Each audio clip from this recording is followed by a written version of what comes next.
오늘 우리에게 주시는 하나님의 말씀은 사도행전 19장 1절부터 10절 말씀입니다. 사도행전 19장 1절부터 10절 말씀 우리 함께 읽겠습니다. 아볼로가 고린도에 있을 때에 바울이 윗지방으로 다녀 에베소에 와서 어떤 제자들을 만나 이르되 너희가 믿을 때에 성령을 받았느냐 이르되 아니라 우리는 성령의 계심도 듣지 못하였노라. 바울이 이르되 그러면 너희가 무슨 세례를 받았느냐 대답하되 요한의 세례니라.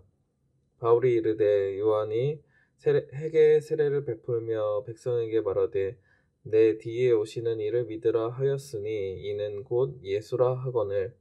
그들이 듣고 주 예수의 이름으로 세례를 받으니 바울이 그들에게 안수하며 성령이 그들에게 임하심으로 방언도 하고 예언도 하니 모두 12사람쯤 되니라. 바울이 회당에 들어가 석 달 동안 담대히 하나님 나라에 관하여 강론하며 권면하되 어떤 사람들은 마음이 굳어 순종하지 않고 무리 앞에서 이 도를 비방하거늘. 바울이 그들을 떠나 지자들을 따로 세우고 두란노 서원에서 날마다 강론하니라. 2해 동안 이같이 하니 아시아에 사는 자는 유대인이나 헬라인이나 다 주의 말씀을 듣더라. 아멘. 함께 선포하시겠습니다. 말씀 믿음대로 됩니다. 말하는 대로 됩니다. 기도하는 대로 됩니다. 아멘. 바울의 3차 전도 여행이 시작됩니다. 2차 전도 여행 때에는 소아시아 지역을 전도하려 했지만 하나님께서는 마게도냐와 아가야 지역으로 인도하셨습니다. 이번에는 바울은 에베소 지역으로 향하게 됩니다. 에베소 지역은 아시아의 빛이다 라는 명성을 얻고 있을 정도로 주변 지역 도시에서 가장 큰 규모를 자랑합니다. 또한 큰 항구 도시이자 여러 지역의 도로가 에베소를 통과했기 때문에 자연스럽게 풍요로운 도시가 되었습니다. 또한 에베소는 이방신 숭배, 우상 숭배와 황제 숭배의 중심지이기도 했습니다. 로마로부터 자유도시의 특권을 부여받았고 그러하기에 이 도시의 사람들은 로마 황제를 숭배하고 또 충성하는 사람들이 많이 있었습니다. 또 아데미 여신을 숭배하는 중심지로도 유명했습니다. 이곳에 아테미 신전이라는 세계 7대 불가사의 중에 하나의 그 신전이 세워져 있습니다. 그만큼 물질과 우상과 미신에 사로잡혀 있는 도시라 할 수 있습니다. 동시에 예수님을 믿거나 예수님을 따를 만한 이유는 하나도 찾아보기가 어렵습니다. 바울은 이러한 곳을 향하여 복음을 전해야겠다는 계획을 세우게 됩니다. 하나님의 인도하심을 따라서 이제 에베소로 가게 되는데요. 3차 전도 여행인데 사실 에베소는 2차 전도 여행 때 잠시 들리기도 했습니다. 그때 떠나면서 이러한 말을 남깁니다. 하나님의 뜻이면 우리가 다시 만날 것이다. 다시 올 것이라고 약속했던 곳이기도 합니다. 그러하기에 이제 에베소로 다시 가게 된다는 것은 하나님의 뜻임을 우리는 또 알게 됩니다. 그때 마침 어떤 제자들, 어떤 그 무리들을 만나게 됩니다. 1절, 2절을 함께 읽겠습니다. 아볼로가 고린도에 있을 때에 바울이 윗지방으로 다녀 에베소에 와서 어떤 제자들을 만나 이르되 너희가 믿을 때에 성령을 받았느냐 이르되 아니라 우리는 성령의 계심도 듣지 못하였노라. 그 제자들에게 믿음이 있다고 기록하고 있습니다. 하지만 성령님에 대해서는 들어본 적도 없고 알지도 못합니다.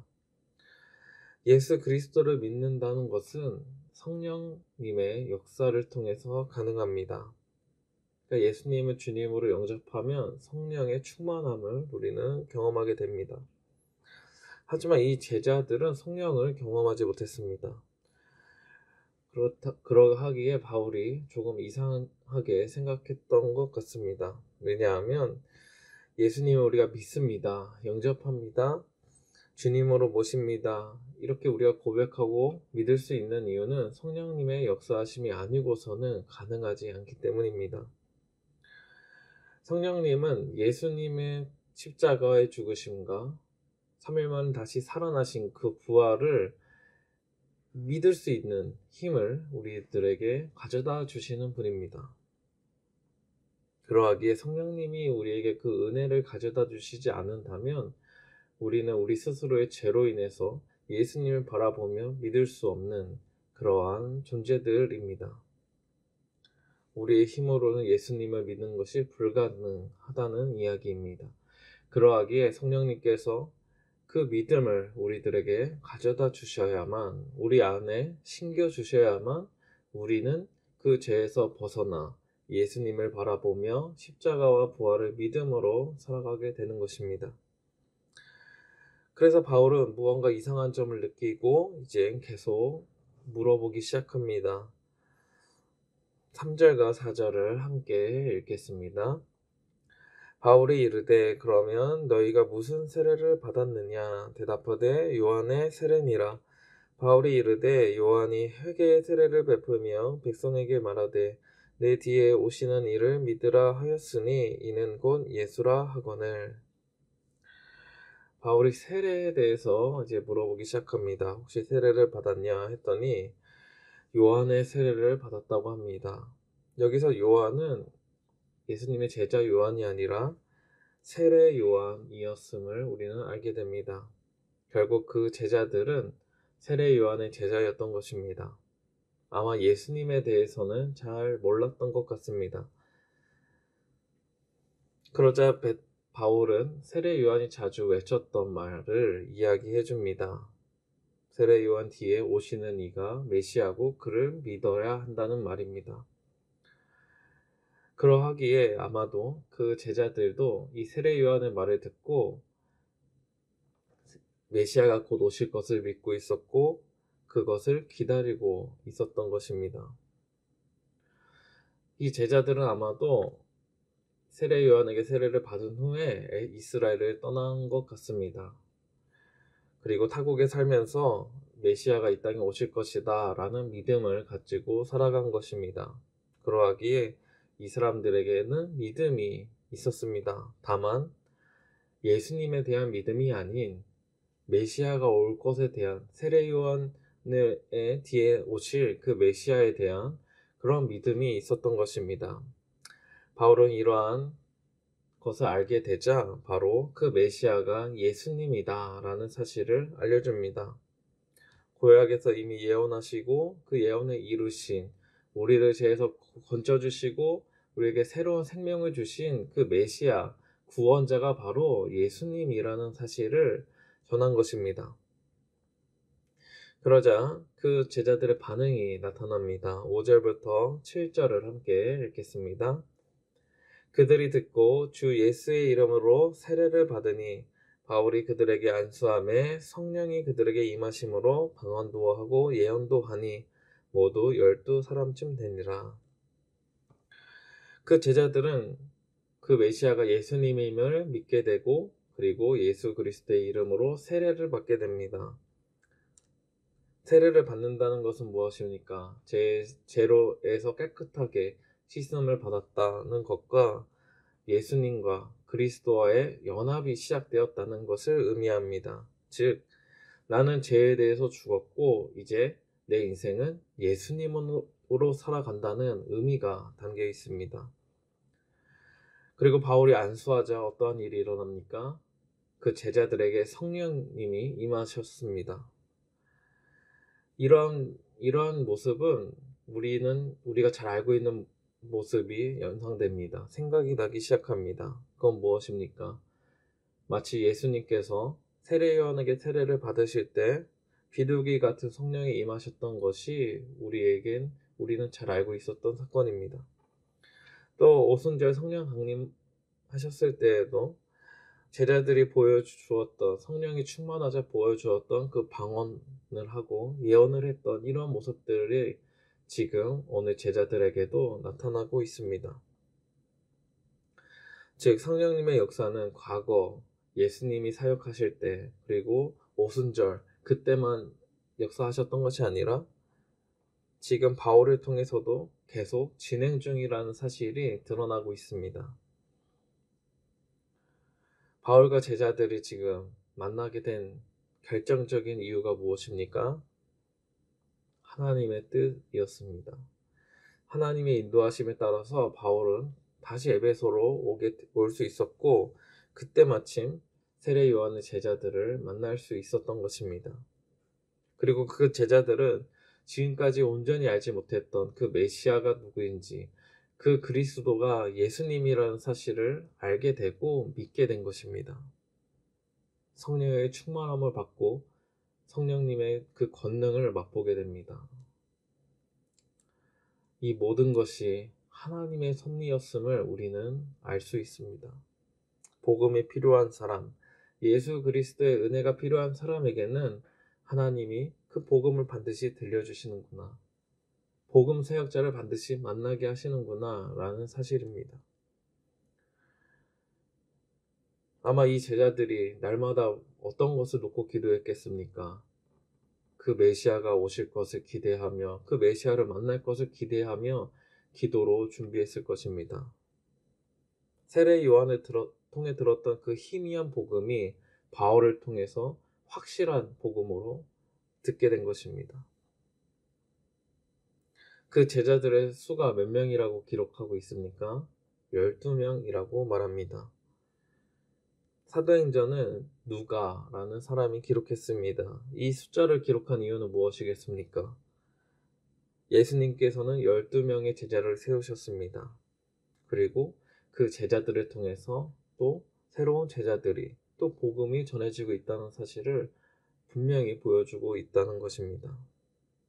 세례 요한도 이 땅에 없고 예수님도 하늘로 올라가셨지만, 그럼에도 그의 제자들이, 예수님의 그 사도들이 결국 또 다른 제자들을, 예수님의 제자들을 세워 나가고 있다는 것을 분명히 보여주고 있습니다. 이제 바울은 회당으로 자리를 옮겨 복음을 전하기 시작합니다. 8절을 함께 읽겠습니다. 바울이 회당에 들어가 석 달 동안 담대히 하나님 나라에 관하여 강론하며 권면하되. 회당 전도는 바울 전도의 핵심 전략 중에 하나입니다. 구약 성경을 잘 알고 있는 유대인들에게 바울은 그 구약 속에 담겨져 있는 그리스도, 그 예수님을 이제 전할 때 아주 효과적으로 나타나기 때문입니다. 무려 3달 동안 회당에 가서 하나님의 나라를 가르치고 권면합니다. 우리 성도님들이라면 하나님의 나라를 어떻게 가르치겠습니까? 어떻게 권면하고 전하겠습니까? 가장 좋은 방법이 있다면 성경에서 말하는 하나님의 나라를 그대로 전해주는 것입니다. 우리 머릿속에는 하나님의 나라에 대한 개념들이 많이 있지만 사실 정리되지 않고 어떤 걸 먼저 이야기를 해야 될지, 어떻게 표현을 해야 될지 조금 막막해질 때가 있습니다. 또한 성경에 있는 그 개념을 온전히 전달하기 위해서는 우리의 머릿속에 있는 것보다 성경에 있는 것을 좀 더 정확하게 전해주는 것이 더 좋은 방법이 됩니다.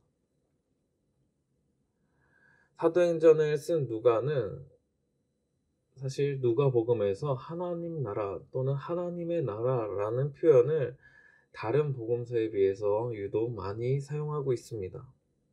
그만큼 하나님 나라에 집중하고 있다는 것이고, 오늘 본문에서도 하나님 나라를 전한다는 표현을 통해서 누가의 초점은 하나님 나라에 있구나 라는 사실을 우리는 알게 됩니다.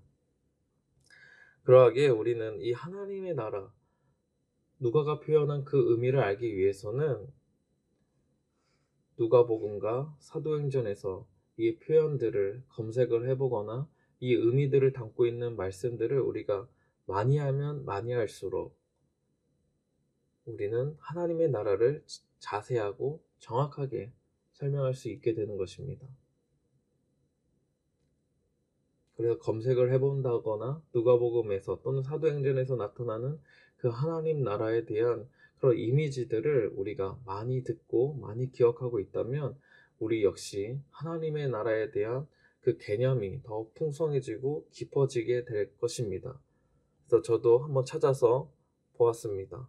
누가복음 4장 18절 19절 말씀을 함께 읽겠습니다. 주의 성령이 내게 임하셨으니 이는 가난한 자에게 복음을 전하게 하시려고 내게 기름을 부으시고 나를 보내사 포로된 자에게 자유를 눈먼 자에게 다시 보게 함을 전파하며 눌린 자를 자유롭게 하고 주의 은혜의 해를 전파하게 하려 하심이라 하였더라.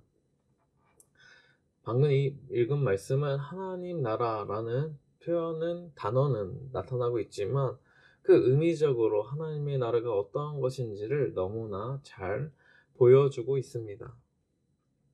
특히 이 누가복음 4장의 말씀은 예수님께서 회당에 가셔서 복음을 전하실 때 인용하셨던 말씀입니다. 구약에서 이사야서에 있는 말씀을 예수님께서 인용해서 그 회당에 있는 유대인들에게 하나님 나라를 전하셨던 것입니다.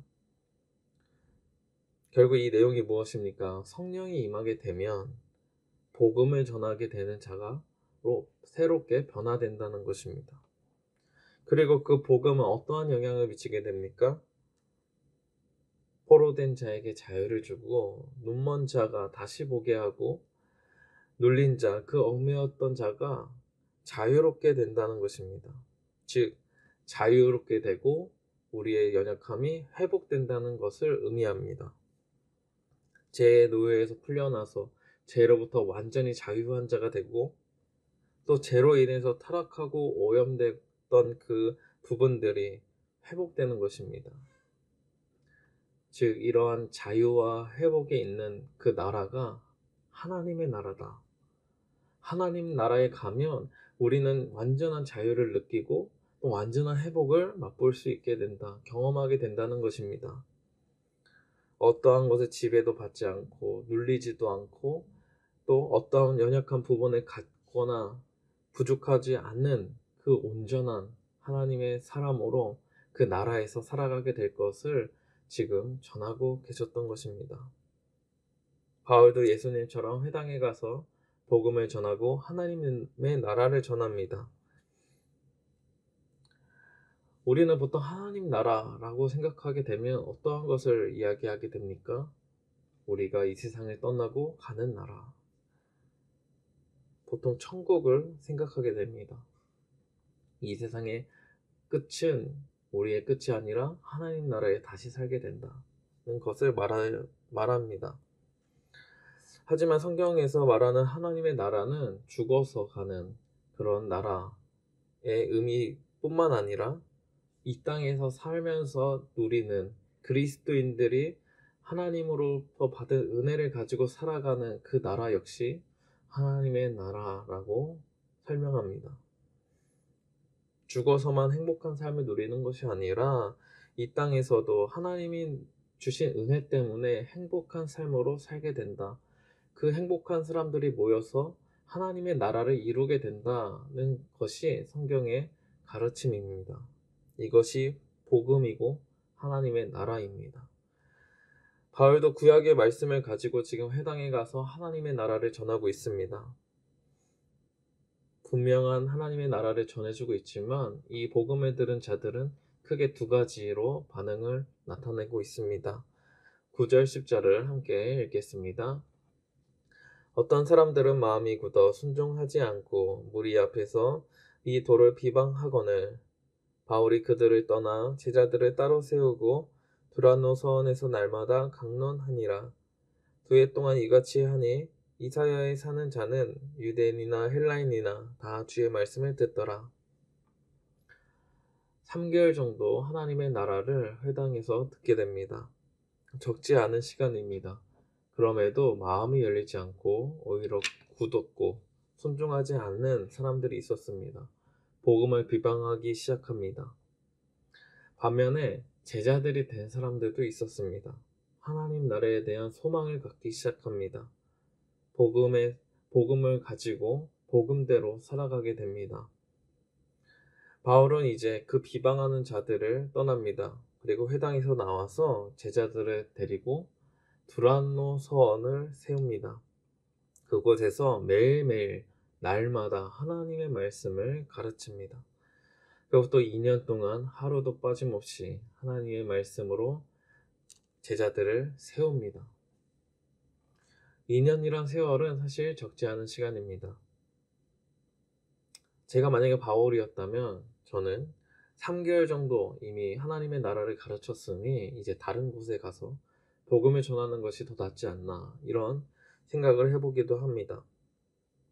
그럼에도 바울은 2년이라는 긴 세월 동안 제자들을 길러내고 제자들을 세우는 데 집중했습니다. 그 결과 어떻게 되었습니까? 10절 마지막 부분에 유대인이나 헬라인이나 다 주의 말씀을 듣게 되었다고 기록하고 있습니다. 세례 요한은 예수님의 길을 예비한 사람입니다. 또 예수님은 하나님의 나라, 복음을 전하셨습니다. 그래서 그 예수님의 제자들이 오순절에 성령 충만함을 받게 되고 복음을 전하기 시작했고, 그 이후에 그 복음은 점점 퍼졌습니다.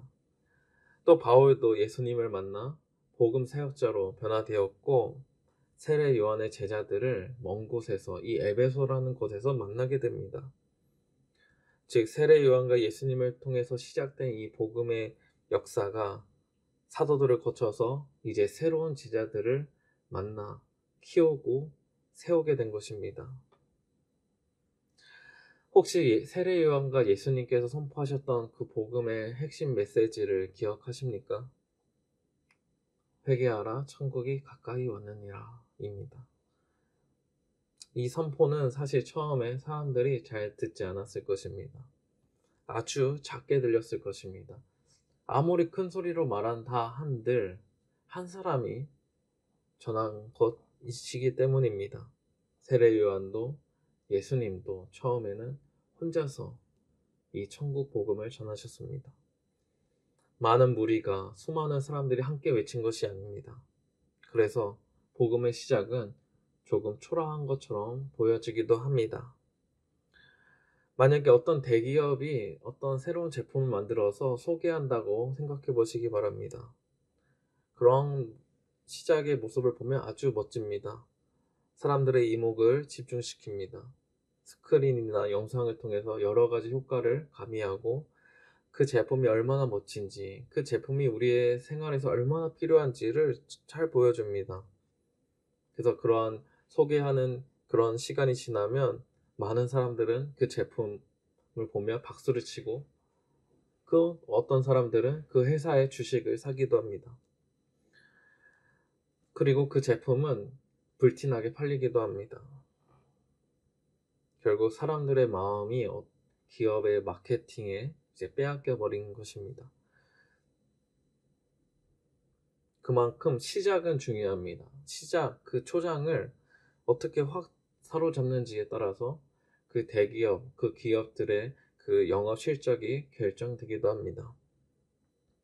이러한 대기업의 홍보와 영업 방식에 비하면 복음의 시작은 조금 초라해 보이기도 합니다. 그저 그냥 길을 걸으면서 회개하라, 천국이 가까이 왔다 그냥 외치셨습니다. 그들에게 무언가 돈을 주거나 무언가 높은 관직이나 좋은 것을 주면서 그들의 마음을 산 것이 아니라 그저 말로 천국이 가까이 왔다고 이야기했습니다. 하지만 그 복음의 영향력은 어떻게 되었습니까? 촛불처럼 꺼져 보일 것처럼, 한순간에 꺼질 것처럼 보였지만 오히려 큰 불로 날로 커져갔습니다. 제자들이 세워지고 오순절을 통해서 성령 충만함이 임하게 되고 땅끝까지 이르러 주님의 증인들이 온 세계로 향하게 됩니다. 그런 모습이 오늘 본문에서도 나타나는 것입니다. 바울의 3차 전도 여행, 그리고 그 제자들을 만나게 되어 그 제자들은 예수님을 믿게 됩니다. 또 회당에 있던 사람들도 바울의 복음 사역을 통해서 제자들로 세워지게 되고 모든 주변에 있는 사람들이 그 말씀을 듣기 시작합니다. 이렇게 말씀을 통해 세워진 제자들, 앞으로 어떻게 살아갔겠습니까? 아마도 에베소 교회의 큰 기둥들이 되었을 것입니다. 지금 에베소는 아테미 신전이 있고 온갖 우상과 또 이 세상적인 풍요로움을 따라가는 이 어두운 사회 속에서 복음의 빛을 밝게 빛내고 있었을 것입니다. 또 바울을 위해서 함께 기도하는 동역자들이 되었을 것입니다. 또 많은 제자들을 키우고 세워나갔을 것입니다. 그 열매가 바로 오늘 저와 우리 성도님들 아니겠습니까? 사랑하는 성도 여러분, 이제 우리가 해야 될 일은 무엇입니까? 당연히 복음을 전해야 합니다. 하지만 그 전에 우리가 먼저 제자로, 예수님의 온전한 제자로 세워져야 하고 키워져야 하고 굳건히 서 있어야 합니다. 그러기 위해서는 말씀으로 양육되어야 합니다.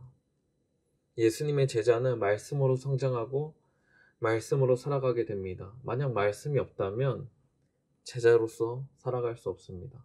복음을 전할 수도 없고 믿음의 세대를 키워낼 수 없습니다. 제자의 삶을 살면 살수록, 신앙생활을 하면 할수록, 신앙의 연수가 차면 찰수록 우리 마음에는 하나님의 말씀으로 가득 차야 하는 것입니다.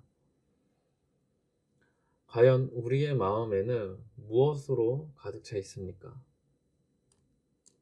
온갖 우상과 물질로 채워져 있는 것은 아닌지 살펴보아야 합니다. 우리의 정신은 하나님 나라에 사로잡혀야 합니다. 이 세상의 가치관은 과감하게 내려놓아야 합니다. 그러기 위해선 바울과 제자들이 2년 동안 날마다 하나님의 말씀을 배우고 가까이 했던 것처럼 우리도 늘 말씀을 배우고 읽고 묵상하며 나의 마음을 가득 채워야 합니다. 목사라고 해서 신학교를 졸업했다고 해서 그 말씀을 배우는 것이 끝나는 것이 아닙니다. 계속해서 앞으로도 배우고 묵상하고 나가야 합니다. 우리 성도님들도 마찬가지입니다. 과거에 어떤 제자 훈련을 했든지 간에, 과거에 어떤 신앙 훈련을 받았든지 간에, 성경을 몇 번 읽고 몇 번 썼는지 간에 그 과거에서 끝나는 것이 아니라 우리는 날마다 하나님의 말씀으로 채워나가야 합니다. 그때 제자의 능력이 나타나고 또 새로운 제자들을 키우고 세워나갈 수 있는 힘이 있게 되는 것입니다. 그때 우리도 복음의 빛을 비추게 수 있게 되고 믿음의 세대를 세워나갈 수 있게 되는 것입니다. 하나님은 예수님의 제자들을 통해서 복음을 계속 전하고 계십니다. 오늘도 그 제자들의 입술과 삶을 통해서 성령님을 보내셔서 성령님의 놀라운 역사를 일으키고 계십니다. 오늘도 하나님께 쓰임받는 저와 우리 성도님들 되시길 기도드립니다. 함께 기도하시겠습니다. 하나님 아버지, 주님의 제자로 살아가길 원합니다. 주님의 말씀으로 살아가길 원합니다. 우리 하루하루가 그냥 헛된 시간을 보내는 그런 하루가 되지 않게 하시고 하나님의 말씀을 날마다 가까이 하는 우리 삶이 되게 하여 주옵소서. 제자는 말씀으로 세워지고 말씀으로 성장합니다. 우리가 믿음의 세대를 키우려고 하는 이 시점에 저희들 먼저 제자로서 세워지게 하시고 또 다른 제자들을 키우며 세워나갈 수 있는 말씀의 능력, 그것을 우리 안에 채워 주옵소서. 우리 안에 세상적인 물질을 바라보거나 온갖 우상으로 채워져 있는 것은 아닌가 돌아보게 하시고 그 세상적인 가치관이 있다면 과감하게 내려놓고 하나님의 말씀을 따라가는 믿음의 그 발걸음을 허락하여 주옵소서. 우리의 삶을 통해서 복음을 전하시는 하나님 아버지를 바라보면서 우리가 어떠한 삶을 앞으로 살아가야 할지 깨닫게 하시고 그 제자의 삶을 통해서 또 다른 제자, 또 다른 믿음의 세대들을 세우시는 놀라운 은혜를 경험하게 하여 주옵소서. 예수님의 이름으로 기도드립니다. 아멘.